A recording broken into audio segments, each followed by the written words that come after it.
Apple's ALAC versus FLAC, MP3, and WAV.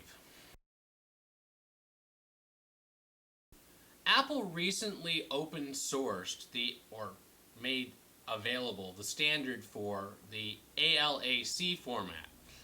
And people were all excited that Apple was releasing this. And I thought, big whoop. The problem with ALAC is that it's basically just zip compression for audio files. And it doesn't give you any better compression than just enabling drive compression on your Windows files, or RARing the file, or 7-zipping the file, or whatever other format you choose to use. So all ALAC does is let you store a few more files on your iPod, not really on your hard drive. Because on your hard drive you could just enable drive compression and be at the same level of compression and have better access to your files for changing it between formats. It's much easier to work with a WAV than it is to work with an ALAC file. In terms of when you're taking the files with you on your iPod or other portable device, a high-quality MP3 is actually a better choice because the audio components of your iPod aren't such that you can really hear the difference between a high-quality ALAC file and a 512 or 384K encoded MP3 file. And the people who will tell you, oh yeah, I can hear it, unless you're using true studio-grade headphones, there's not a chance in hell that you can hear the difference. If you're using any type of earbud, no chance.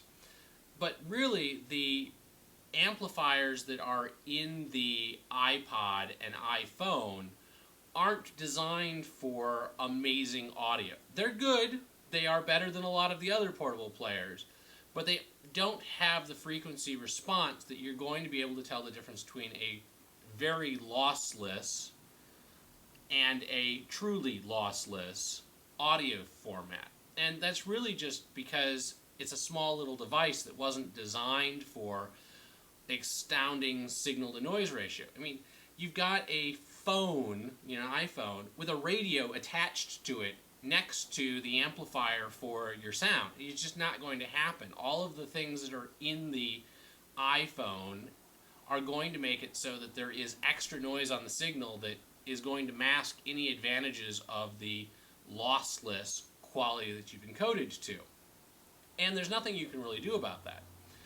If you are playing back your files through the sound card on your computer, depending on which sound card is in your computer, there is a chance that you'd be able to hear the difference depending on the rest of your room environment, what your speaker setup was, and those kinds of things. So there's definitely a place for lossless, high-quality audio.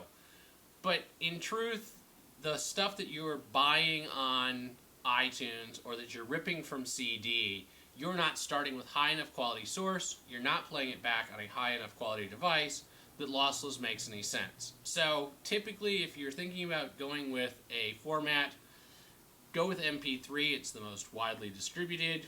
Go with FLAC, it's a good open source, so there's a lot of interesting tools to work with it.